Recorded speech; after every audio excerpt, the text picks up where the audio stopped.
ونعوذ باللہ من شرور انفسنا ومن سیئات اعمالنا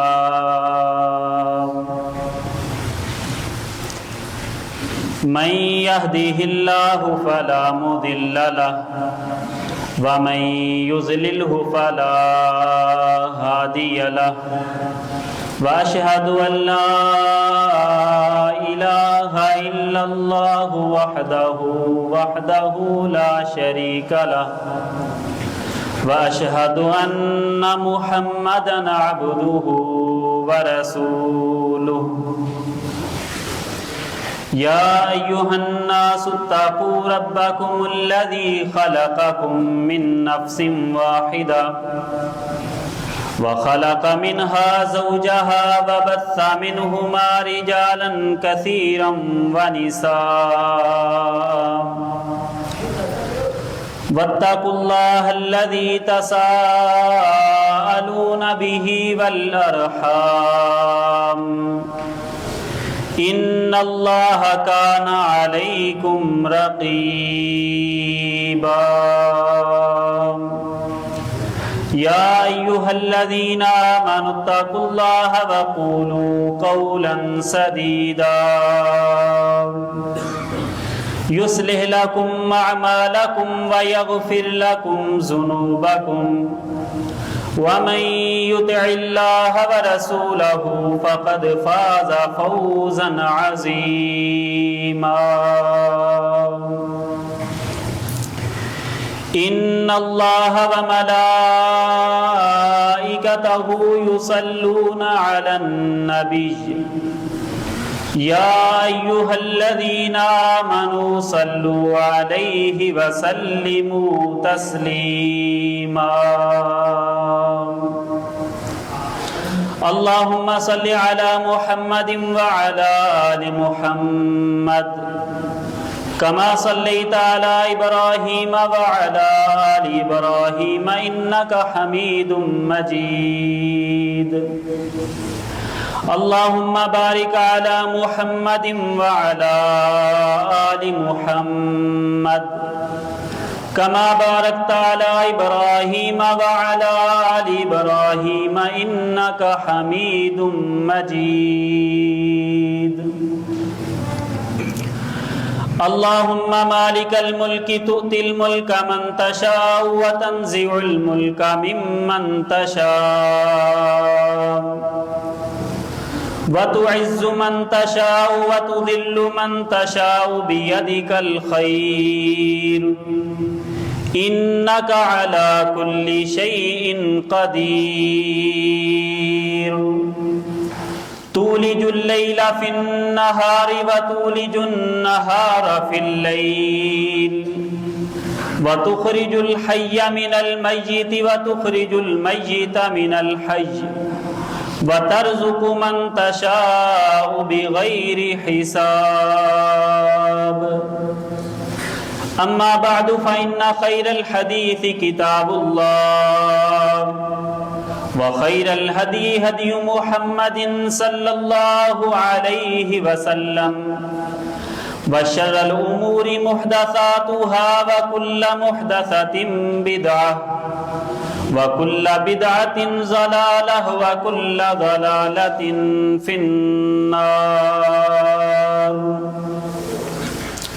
رب اشرح لي صدري ويسر لي أمري واحلل عقدة من لساني يفقهوا قولي رب زدني علما رب زدني فهما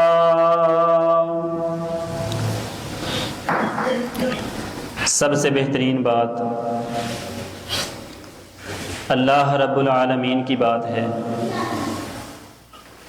سب سے بہترین طریقہ محمد الرسول اللہ صلی اللہ علیہ وآلہ وسلم کا طریقہ ہے۔ سب سے بدترین کام اسلام میں نیا شروع کیا جانے والا کام ہے۔ ہر کام جو دین میں نیا ایجاد کیا جائے وہ بدعت ہے۔ ہر بدعت گمراہی اور ہر گمراہی جہنم میں لے جانے کا سبب ہے۔ معزز سامعین و سامعات، ہمارے مثبت رویے، مثبت سوچیں وہ ہمارے مثبت اعمال کو جنم دیتی ہیں۔ اچھا سوچنا، اچھا دیکھنا، اچھا سننا، اس کا ہمارے اعمال کے اوپر بہت گہرا اثر ہوتا ہے۔ اللہ رب العالمین نے ہمیں بے شمار نعمتوں سے نوازا ہے۔ وَإِن تَعُدُّوا نِعْمَةَ اللَّهِ لَا تُحْصُوهَا، اللہ کی نعمتیں اتنی ہیں کہ اگر ان کو صرف شمار کیا جائے تو ہمارے شمار کرنے کے آلہ جات، ہمارے کمپیوٹر، وہ سارے ختم ہو جائیں لیکن اللہ کی نعمتیں ختم نہیں ہو سکتی۔ لیکن اللہ کی جو بہت بڑی نعمت ہے وہ ہے اللہ کی نعمت کا احساس کرنا، اللہ کی نعمت کو محسوس کرنا کہ یہ میرے رب کی نعمت ہے، یہ میرے رب کا احسان ہے، اور اس احسان کو محسوس کرنا، اس کا احساس کرنا، دل میں یہ جذبہ پیدا کرنا، یہ اللہ تبارک و تعالیٰ کی بہت بڑی نعمت ہے۔ اندازہ لگائیے، ایک شخص آنکھوں کی بینائی سے محروم ہو، دیکھ نہیں سکتا، اسے ہر جگہ پر احساس ہوگا کہ دیکھنا، بینائی، یہ اللہ کی کتنی بڑی نعمت ہے۔ اولاد کی نعمت، اللہ ہر کسی کو اولاد کی نعمت عطا فرمائے۔ گھر میں بچہ پیدا ہوتا ہے، ہر شخص چاہتا ہے کہ میں اپنے نئے آنے والے مہمان کو دیکھوں، اس کا چہرہ دیکھوں، دل میں شوق پیدا ہوتا ہے۔ لیکن پوچھئے اس اندھے شخص سے جس کے پاس آنکھیں نہیں ہیں، اس وقت کتنا اسے احساس ہوگا کہ کاش آج میرے پاس آنکھیں ہوتی اور میں اپنے گھر میں آنے والے نئے مہمان کا چہرہ دیکھ لیتا۔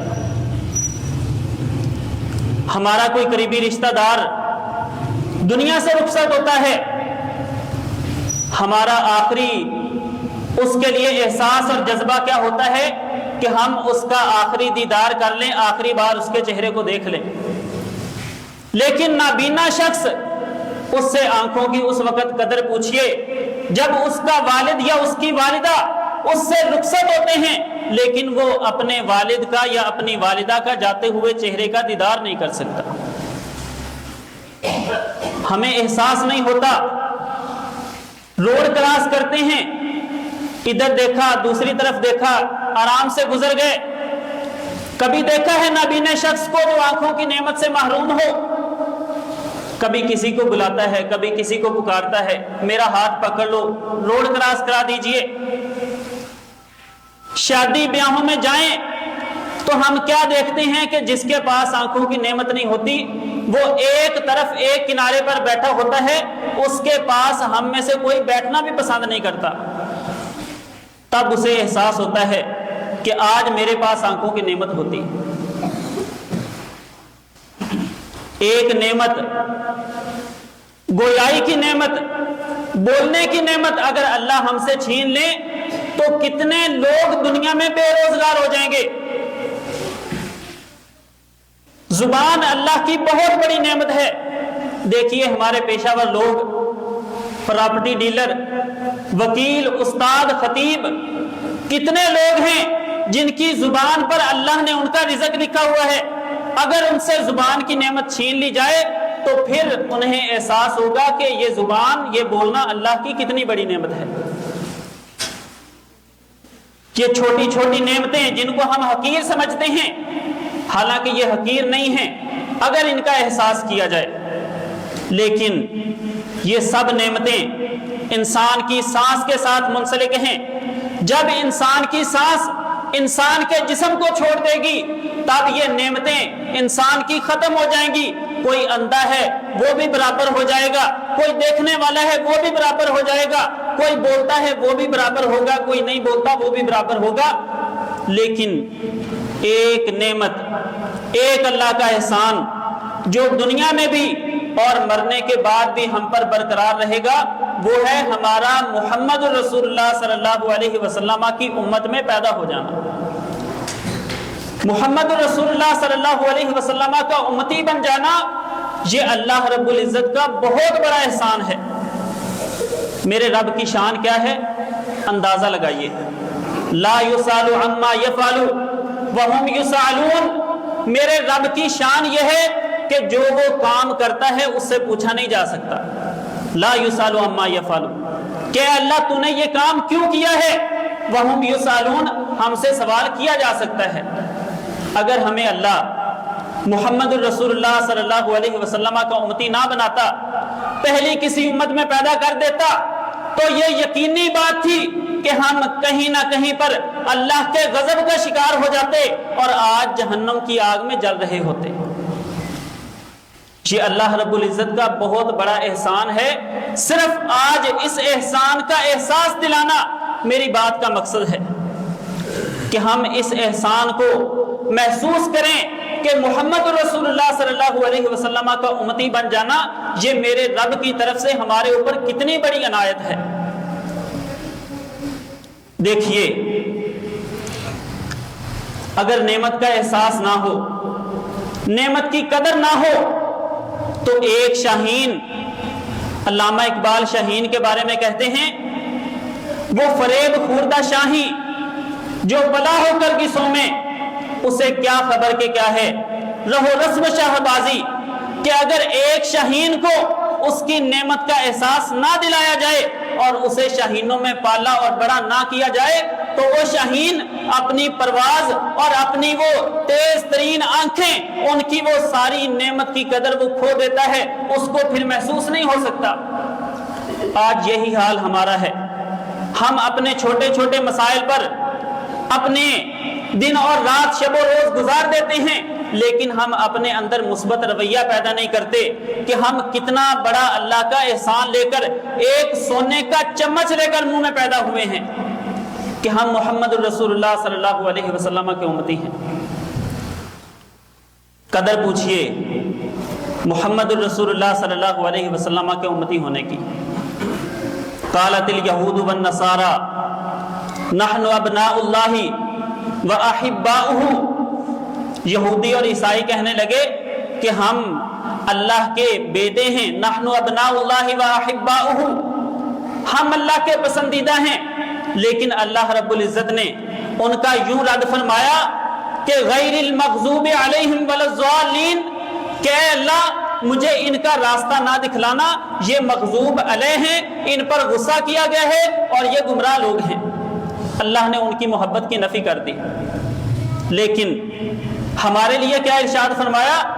فرمایا کنتم خیر امت اخرجت للناس، تم ایک بہترین امت ہو، تمہیں اللہ نے لوگوں کے لیے نکالا ہے۔ جو لوگ اللہ کے قریب ہونے کا دعویٰ کرتے تھے، اللہ نے ان کا دعویٰ مسترد کر دیا، اور محمد رسول اللہ صلی اللہ علیہ وسلم کی امت، تمہیں اور ہمیں اللہ نے فرمایا کنتم خیر امت، تم بہترین امت ہو۔ سنن ترمذی کی روایت ہے، محمد رسول اللہ صلی اللہ علیہ وسلم فرماتے ہیں کہ لوگو انتم تتمون 70 امتن، تم جس دور میں آئے ہو تم سب سے آخری امت ہو۔ انتم تتمون 70 امتن، تمہارے آنے نے 70 امتیں مکمل کر دی ہیں۔ ہم سے پہلے 69 امتیں گزر چکی ہیں، لیکن تمہارا اعزاز، تمہارا مقام اور مرتبہ اللہ کے ہاں کیا ہے؟ انتم خیرھا واکرمھا علی اللہ، تم اللہ کے ہاں سب سے زیادہ پسندیدہ ہو، سب سے زیادہ عزت کے لائق ہو۔ اور محمد الرسول اللہ صلی اللہ علیہ وسلم فرماتے ہیں کہ اللہ نے مجھے 5 چیزیں ایسی عطا کی ہیں جو مجھ سے پہلے کسی نبی کو عطا نہیں ہوئی۔ فرمایا ان میں سے پہلی چیز، اللہ نے میری نبوت کو عام کیا ہے۔ وما ارسلناک الا رحمۃ للعالمین، میری نبوت سب کے لیے عام ہے۔ میں کسی بستی کی طرف نبی بن کے نہیں آیا، میں کسی ایک خاص شہر کا نبی نہیں ہوں، میں کسی ایک خاص جنس کا نبی نہیں ہوں۔ خوش ہو جاؤ کہ اللہ نے تمہارے نبی کو جو نبوت دی ہے وہ عام نبوت ہے. یہ اللہ کا تمہارے اوپر بہت بڑا احسان ہے. اور فرمایا میرے لیے ساری کی ساری زمین کو مسجد بنا دیا گیا ہے, جہاں نماز کا وقت آئے وہاں پر نماز پڑھ لو, وہیں پر اللہ رب العزت تمہاری نماز کو قبول کر لے گا. اور محمد رسول اللہ صلی اللہ علیہ وسلم فرماتے ہیں کہ اللہ نے جو مجھے ایک خصوصی شرف بخشا ہے وہ ہے شفاعت کبریٰ کا. جب سارے نبی ہاتھ کھڑے کر دیں گے اللہ سے, جب ساری امتیں جائیں گی التجا کریں گی اے اللہ حساب شروع کیا جائے, اس وقت اللہ رب العزت شدید غصے کی حالت میں ہوں گے. لوگ آدم علیہ السلام کے پاس جائیں گے, حساب شروع کروائیے. آدم علیہ السلام معذرت کر لیں گے. پھر ابراہیم کے پاس جائیں گے, نوح علیہ السلام کے پاس جائیں گے. لمبی حدیث ہے.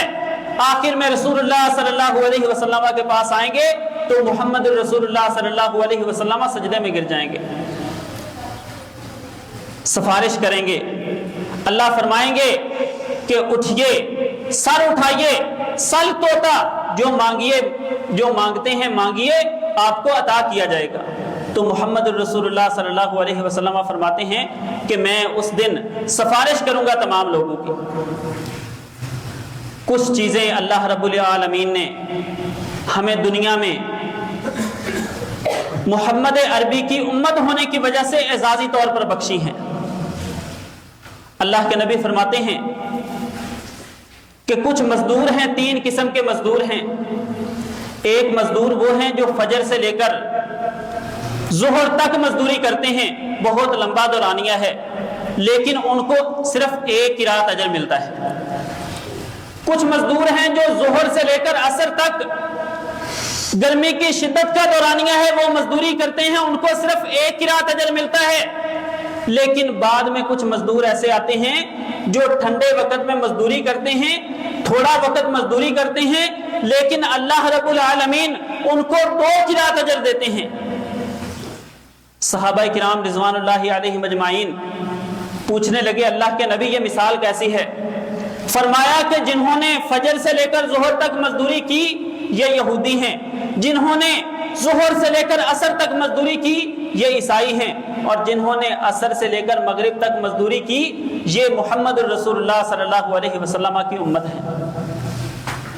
سب کو 1 قرات اجر ملا, لیکن محمد رسول اللہ صلی اللہ علیہ وسلم کی امت کو 2 قرات اجر ملا. صحابہ فرماتے ہیں فغضبت الیہود والنصارى, تو یہودی اور عیسائیوں نے جب یہ بات سنی تو غصے ہو گئے. فرمایا یہ کیسی تقسیم ہے, مزدوری ہم زیادہ کریں, کام ہم زیادہ کریں, لیکن اجر کسی اور کو ملے. تو رسول اللہ صلی اللہ علیہ وسلم فرماتے ہیں کیا تمہیں تمہاری مزدوری کا بدلہ نہیں دیا گیا؟ وہ کہیں گے مزدوری کا بدلہ تو ملا ہے, لیکن تمہیں کیوں زیادہ ملتا ہے, تمہارے اوپر اللہ کا فضل کیوں زیادہ ہے؟ تو محمد رسول اللہ صلی اللہ علیہ وسلم فرماتے ہیں ذالک فضل اللہ یؤتیہ من یشاء, یہ اللہ کا فضل ہے جسے چاہتا ہے عطا فرماتا ہے. آج دیکھیے ہمارے اوپر اللہ نے کتنے بڑے بڑے احسان کیے ہیں, جن پر یہودی اور عیسائی وہ جلتے ہیں, حسد کرتے ہیں. اللہ رب العالمین فرماتے ہیں ام یحسدون الناس علی ما آتاہم اللہ من فضلی, کیا یہ لوگ یہودی اور عیسائی یہ محمد رسول اللہ صلی اللہ علیہ وسلم کی امت پر صرف اس لیے حسد کرتے ہیں کہ اللہ نے انہیں اپنا فضل عطا کیا ہے؟ فضل کی چند ایک مثالیں آپ کے سامنے رکھتا ہوں. اللہ رب العالمین نے محمد رسول اللہ صلی اللہ علیہ وسلم کی امت کو جو دین دیا ہے سب سے زیادہ آسان ترین دین ہے. اس سے بڑا آسان دین اللہ نے کسی امت کو نہیں عطا فرمایا. صحیح بخاری کی روایت ہے, ذرا غور کیجئے, ہمارے لیے محمد رسول اللہ صلی اللہ علیہ وسلم کا امتی ہونا کتنے بڑے اعزاز کی بات ہے. اللہ کے نبی فرماتے ہیں کہ بنی اسرائیل کے لیے یہ حکم تھا کہ جب کسی انسان کے جسم کو اگر پیشاب کا چھینٹا لگ جاتا تھا پھر وہاں سے دھویا نہیں جا سکتا تھا, جسم کے حصے کو کاٹنا پڑتا تھا. اور صحیح بخاری کے الفاظ ہیں کہ اگر کپڑے کو بھی پیشاب کا چھینٹا لگ جاتا تھا تو بنی اسرائیل من بول الجاریہ ویرش من بول الغلام، فرمایا کہ اگر بچہ پیشاب کر دے تو اس کے پیشاب پر چھینٹے مار لو، یہی کافی ہے، اور اگر بچی پیشاب کر دے تو اس کے پیشاب کو دھویا جائے گا۔ یعنی ہمارے لیے اللہ نے کتنی بڑی آسانی کر دی۔ اگر یہ حکم ہم پر نازل ہو جاتا کہ جہاں پر پیشاب کا چھینٹا لگے وہ جسم کا حصہ کاٹنا ہے، تو ہمارے لیے کتنی بڑی مصیبت کھڑی ہو جاتی۔ اور روزے میں اللہ رب العالمین نے ہمارے لیے بڑی نرمی کر دی، سحری کے وقت ہمارے لیے کھانا حلال کر دیا، رات کے وقت سونا حلال کر دیا، لیکن بنی اسرائیل کے لیے یہ حلال نہیں تھا، وہ رات کو سو نہیں سکتے تھے، اگر رات کو سو جاتے تھے تو پھر ان کے لیے سحری حرام ہو جاتی تھی، اگلے دن پھر ان کو دوبارہ سے وہ سحری کرنی پڑتی تھی، یعنی ان کا روزہ 24 گھنٹے کا ہو جاتا تھا۔ یہ اللہ رب العالمین نے ہمارے اوپر احسان کیے ہیں۔ یرید اللہ بکم الیسر ولا یرید بکم العسر، اللہ تمہارے لیے آسانی چاہتے ہیں، مشکل نہیں چاہتے۔ اور سب سے بڑا احسان جس کے مقابلے کا محمد رسول اللہ صلی اللہ علیہ وسلم کی امت پر کوئی احسان نہیں ہے، وہ ہے کہ ہمیں اللہ رب العالمین نے محمد رسول اللہ صلی اللہ علیہ وسلم جیسا مشفق ترین، محبت کرنے والا، اپنی امت کا درد رکھنے والا نبی عطا فرما دیا ہے۔ اس نبی کی شان کے کیا کہنے، اس نبی کے احساس کے کیا کہنے، جو نبی اپنی امت کے لیے ذرہ برابر بھی مشکل کو پسند نہیں فرماتے۔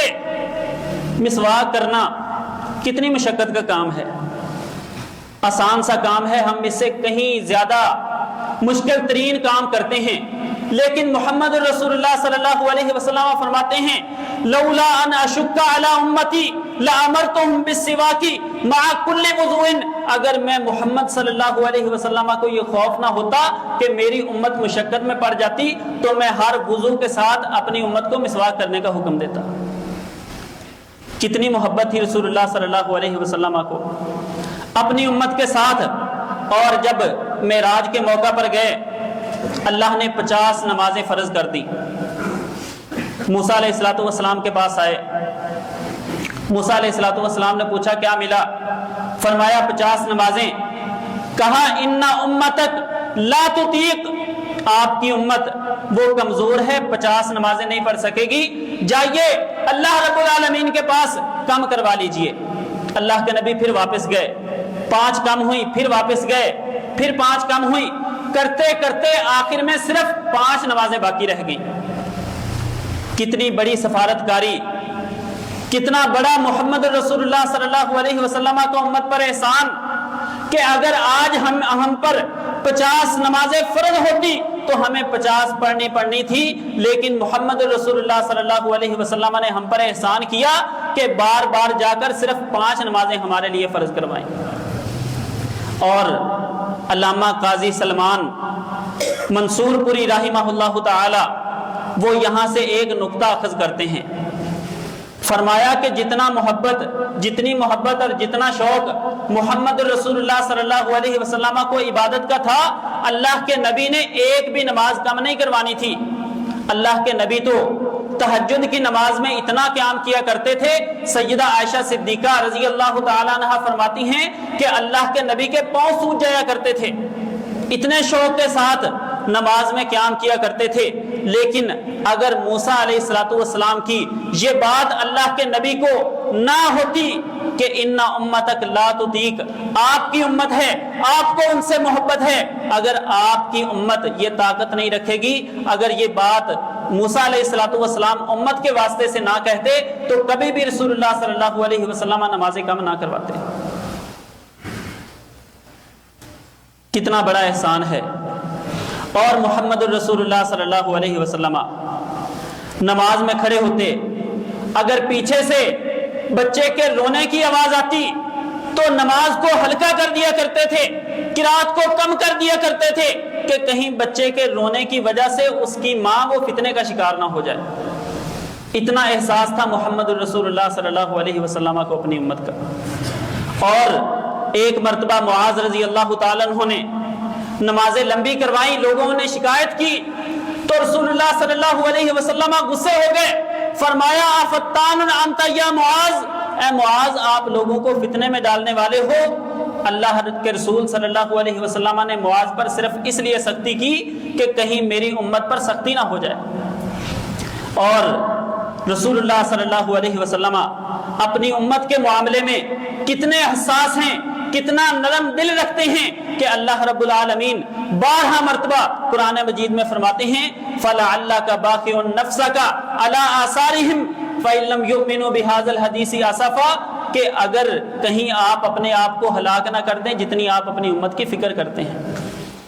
ہم پر یہ اللہ کا بہت بڑا احسان ہوا کہ ہمیں اللہ رب العالمین نے وہ نبی عطا فرمایا جو ہمارے لیے نرم دل، نرم لہجہ اور نرم رویہ رکھنے والا ہے، ہمارے ساتھ محبت کرنے والا ہے۔ سیدہ عائشہ صدیقہ رضی اللہ تعالیٰ عنہا فرماتی ہیں کہ جب کبھی آسمان پر بادل چھا جاتے تو رسول اللہ صلی اللہ علیہ وسلم کا چہرہ وہ پریشانی میں مبتلا ہو جاتا، انتہائی غمگین ہو جاتے، اور کبھی اندر آتے کبھی باہر جاتے پریشانی کی حالت میں کہ کہیں اللہ رب العالمین کی طرف سے کوئی عذاب نازل ہو جائے۔ اتنی فکر تھی رسول اللہ صلی اللہ علیہ وسلم کو اپنی امت کی۔ اور ہم اس احسان کو محسوس کریں کہ ہم پر کتنا بڑا اللہ نے احسان کیا ہے، اور یہ احسان ایسا ہے کہ اس کا احساس صرف ہم ہی نہیں کرتے بلکہ اللہ رب العالمین خود فرماتے ہیں لَقَدْ مَنَّ اللَّهُ عَلَى الْمُؤْمِنِينَ إِذْ بَعَثَ فِيهِمْ رَسُولًا مِّنْ أَنفُسِهِمْ، کہ اللہ نے مومنوں پر اس وقت بہت بڑا احسان کر دیا کہ جب اللہ نے انہی میں سے اپنا رسول بھیج دیا۔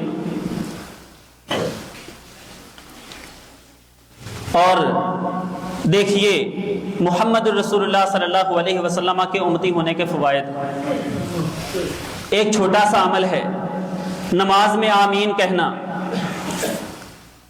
نبی علیہ الصلوۃ والسلام نے فرمایا، صحیح بخاری کی روایت ہے، اذا امن الامام فامنوا، جب امام آمین کہے تو تم بھی آمین کہو۔ فمن وافق تأمینہ تأمین الملائکہ غفر لہ ما تقدم من ذنبہ، فرمایا کہ اگر کسی کی آمین وہ فرشتوں کی آمین سے موافق ہو گئی تو اللہ رب العالمین غفر لہ ما تقدم من ذنبہ، اس کی زندگی کے پچھلے سارے گناہ اللہ رب العالمین معاف فرما دیں گے۔ کتنا بڑا احسان ہے، ایک چھوٹا سا لفظ ہے لیکن اس کے بدلے میں اللہ رب العالمین نے کتنا بڑا احسان کیا، پچھلے سارے گناہ معاف فرما دیے۔ اور دوسری حدیث میں آتا ہے کہ یہودی جتنا 2 چیزوں سے چڑھتے ہیں اتنا کسی چیز سے نہیں چڑھتے، ایک ہمارا سلام یعنی ایک دوسرے کو سلامتی کی دعا دینا، اور دوسرا نماز میں آمین کہنے کی وجہ سے ہمارے گناہوں کا معاف ہو جانا۔ کہ محمد رسول اللہ صلی اللہ علیہ وسلم کی امت کے لیے اتنی آسانیاں کہ یہ نماز میں آمین کہتے ہیں تو اللہ ان کے گناہ معاف کر دیتے ہیں، یہ مسجد کی طرف چل کے آتے ہیں ہر قدم کے بدلے میں انہیں نیکیاں مل جاتی ہیں، اور یہ جمعہ والے دن غسل کر کے آتے ہیں، امام کے قریب بیٹھتے ہیں اور خطبہ غور سے سنتے ہیں، اللہ رب العالمین ان کے پچھلے پورے ہفتے کے گناہ معاف کر دیتے ہیں۔ وضو کرتے ہیں تو ان کے جسم کے سارے اعضاؤں کے گناہ معاف ہو جاتے ہیں۔ اتنے بڑے بڑے احسان اللہ رب العالمین کے امت مسلمہ پر، لیکن ایک ہم ہیں کہ ہم احساس نہیں کرتے۔ اور آخرت میں بھی اللہ رب العالمین امت محمدیہ کو تنہا نہیں چھوڑیں گے، احسان پہ احسان، اور اتنے زیادہ احسان جن کو ہم شمار نہیں کر سکتے۔ رسول اللہ صلی اللہ علیہ وسلم فرماتے ہیں کہ میری امت سب سے پہلے پل صراط کو کراس کرے گی، اور فرمایا کہ ہم دنیا میں تو سب سے آخر میں آئے ہیں لیکن قیامت والے دن اللہ رب العالمین سب سے پہلے ہمارا حساب و کتاب شروع کریں گے۔ اور حساب کیسے شروع ہوگا؟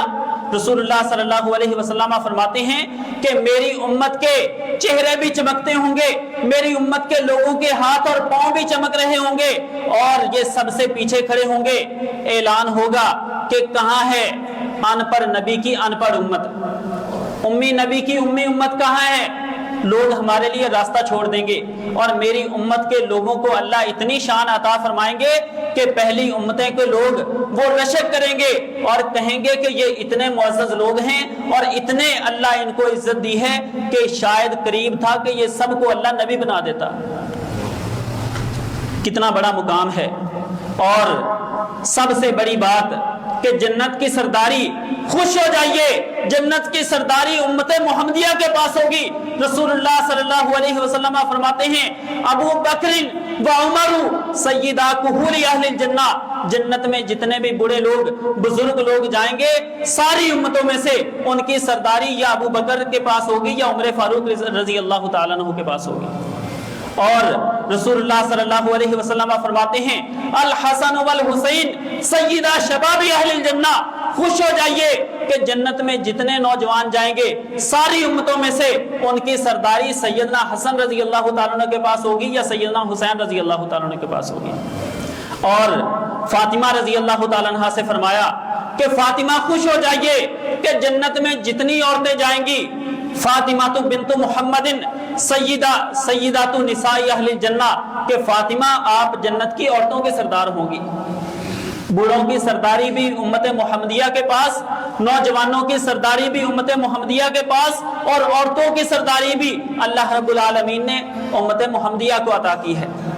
اور رسول اللہ صلی اللہ علیہ وسلم فرماتے ہیں جنت میں جانا بہت خوش نصیبی کی بات ہے، لیکن اعزاز تو تب ملے گا جب سب سے پہلے نام پکارا جائے گا اولو من يدخل الجنت ابو بکر، اگر جنت میں سب سے پہلے جانے کا کوئی حقدار ہے ساری امتوں میں سے تو وہ رسول اللہ صلی اللہ علیہ وسلم کی امت میں سے ابو بکر رضی اللہ تعالیٰ عنہ ہے۔ ہمارے لیے یہ بڑے اعزاز کی بات ہے کہ ہم رسول اللہ صلی اللہ علیہ وسلم کے امتی ہوں۔ آج ہم یہ محسوس کر سکتے ہیں ایک وزیر اعظم کا بیٹا، ایک ڈی سی اور بڑے سے بڑے عہدے رکھنے والے کا بیٹا وہ اپنے آپ کو سردار محسوس کرتا ہے، تو کیا کیفیت ہوگی جب جنت کی سرداری ہمارے پاس ہوگی، محمد رسول اللہ صلی اللہ علیہ وسلم کی امت کے پاس ہوگی۔ یہ اللہ رب العزت کے ہمارے اوپر احسان ہیں، اور یہ اتنا بڑا احسان ہے کہ اگر ہم اس کو محسوس کر لیں تو کبھی کائنات میں دنیا میں رہتے ہوئے ہم پریشان نہیں ہو سکتے، جتنا بڑا اللہ نے یہ ہمارے اوپر احسان کیا ہے۔ تو اللہ رب العزت سے دعا ہے جو سنا اور سنایا اس پر عمل کی توفیق عطا فرمائے۔ اقول قولی ھذا استغفر اللہ لی ولکم ولسائر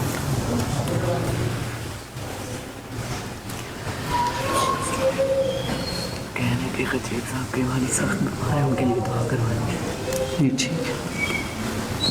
ان الحمد للہ نحمده ونستعینه ونستغفره ونعوذ باللہ من شرور انفسنا ومن سیئات اعمالنا من يهده الله فلا مضل له ومن يضلله فلا هادي له واشهد ان لا اله الا الله وحده لا شريك له واشهد ان محمدا عبده ورسوله يا ايها الناس اتقوا ربكم الذي خلقكم من نفس واحده وخلق منها زوجها وبث منهما رجالا كثيرا ونساء واتقوا الله الذي تساءلون به والارحام ان الله كان عليكم رقيبا يا ايها الذين امنوا اتقوا الله وقولوا قولا سديدا يصلح لكم اعمالكم ويغفر لكم ذنوبكم ومن يطع الله ورسوله فقد فاز فوزا عظيما ان الله وملائكته يصلون على النبي يا ايها الذين امنوا صلوا عليه وسلموا تسليما اللهم صل على محمد وعلى ال محمد كما صليت على ابراهيم وعلى ال ابراهيم انك حميد مجيد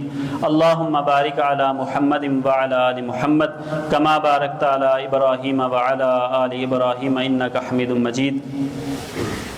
ہمارے جو مستقل خطیب صاحب ہیں ان کے والد محترم وہ انتہائی بیمار ہیں، ہاسپٹل میں ہیں، تو ان کے لیے تمام بھائی دعا کریں اللہ رب العالمین ان کو شفائے کاملہ عاجلہ عطا فرمائے۔ اللہم اشف مرضانا ومرض المسلمین اللہم اذہب الباس رب الناس واشف انت الشافی لا شفاء الا شفاؤک شفاء لا یغادر سقما ربنا آتنا فی الدنیا حسنہ وفی الآخرۃ حسنۃ وقنا عذاب النار رب اشرح لی صدری ویسر لی امری واحلل عقدۃ من لسانی یفقهوا قولی اما بعد فإن خیر الحدیث کتاب اللہ وخیر الہدی ہدی محمد صلی اللہ علیہ وسلم وشر الامور محدثاتها وکل محدثة بدعة وكل بدعة ضلالة وكل ضلالة في النار سبحان ربك رب العزة عما يصفون وسلام على المرسلين والحمد لله رب العالمين.